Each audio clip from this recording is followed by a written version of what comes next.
So Howard Dean is a guy who many people have described as the Bernie Sanders of 2004. So in other words, he was the left flank of in the Democratic primary in the 2004 presidential race.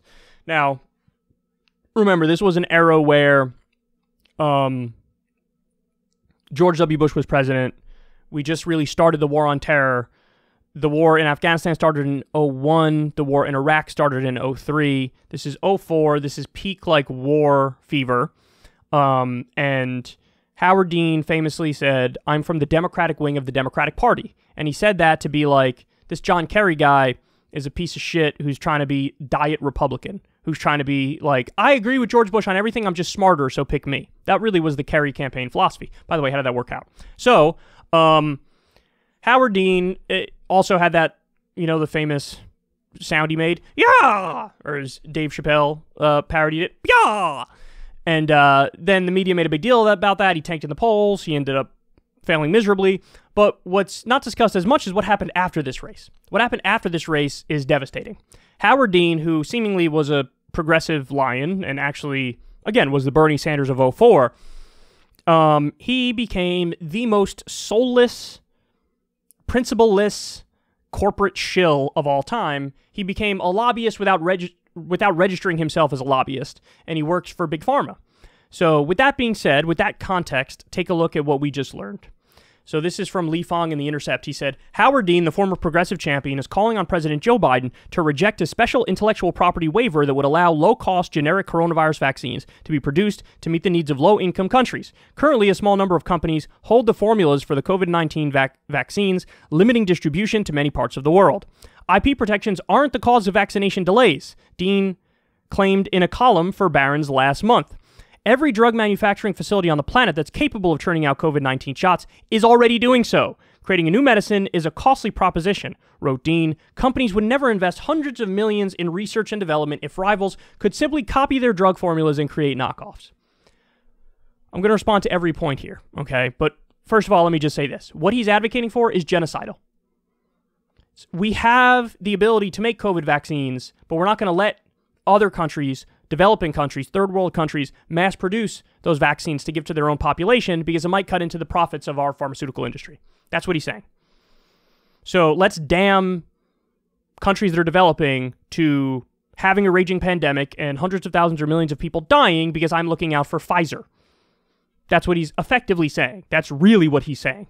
So he says, well, IP protections aren't the cause of vaccination delays. Counterpoint, yes, they are. Yes, they are. He goes on to say, every drug manufacturing facility on the planet that's capable of churning out COVID-19 shots is already doing so. That is 100% verifiably, provably false. Demonstrably false. That is not true. In fact, there's a bunch of factories in developing countries where they're begging, they're saying, let us make it. And there are lawsuits where they're trying to come to deals with the pharmaceutical industry in the U.S., where the pharmaceutical industry gets their cut or whatever, and then allows them to make the vaccines, but they're begging, let us make it, let us make it. And there's lawsuit, there's litigation, it's tying it up, and people are not getting the vaccine as a result of it in a lot of these developing countries. So he's just lying, he's just wrong. He's just wrong. And he says creating new medicine is a costly proposition. No, it's not. It's not a costly proposition. We're talking about cheap generic versions that we know work exactly the same as the ones that have been already produced. And then the final and the biggest lie is this. Companies would never invest hundreds of millions in research and development if rivals could simply copy their drug formulas and create knockoffs. You want to know how the original vaccine was made? The Moderna vaccine? The mRNA vaccine? The original one? $500 million of investment from U.S. taxpayers.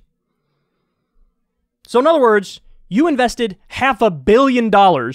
They created this vaccine, and then they want to turn around and say, they were the ones who created it with their own money, and if we get rid of the intellectual property rights, well, why would anybody create this vaccine at all? Because we have a need for it, and we have scientists that exist who do the research. Go ask Jonas Salk about this, the guy who created the polio vaccine. Famously, when they asked him if he was going to patent it and make $1 zillion off it, he said, would you patent the sun? In other words, I have this thing everybody needs to survive. Really? I'm going to do price gouging and screw people and eliminate some people from being able to afford it? What kind of a soulless, vapid, cretin, immoral, unethical bastard prick would I be if I did something like that? But Howard Dean says the exact opposite.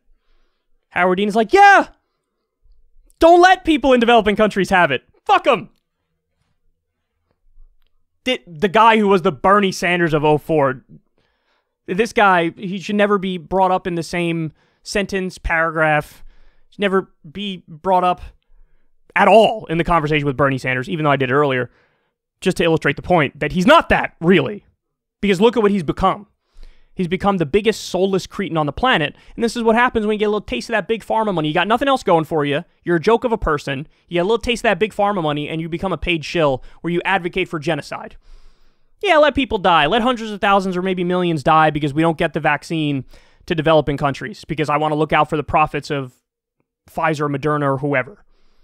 It's beyond ridiculous, and he's lying about every single point here. Every single point is a lie. And taxpayers pay for the research and development for a lot of these medicines. $41 billion the National Institute of Health spends for research and development for new medicines. Nationalize Big Pharma.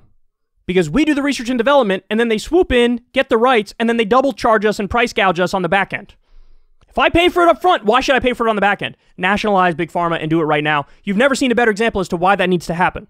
And by the way, they've been making veiled threats at the Biden administration because they're considering lifting the intellectual property rights for them, the patents for them. They're considering getting rid of it so that everybody can get the vaccine in the world. They haven't done it yet, which, by the way, it's fucked up. They're even just considering it. You should do it immediately.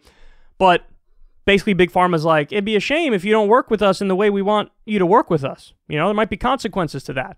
You know, hey, maybe we don't donate to you or your party or whatever anymore if you go down this path. There's a lot of veiled threats around it. So just understand something. Point blank, period, this is genocidal. It is. And Howard Dean is advocating for an effective genocide to protect the profits of Pfizer and Big Pharma.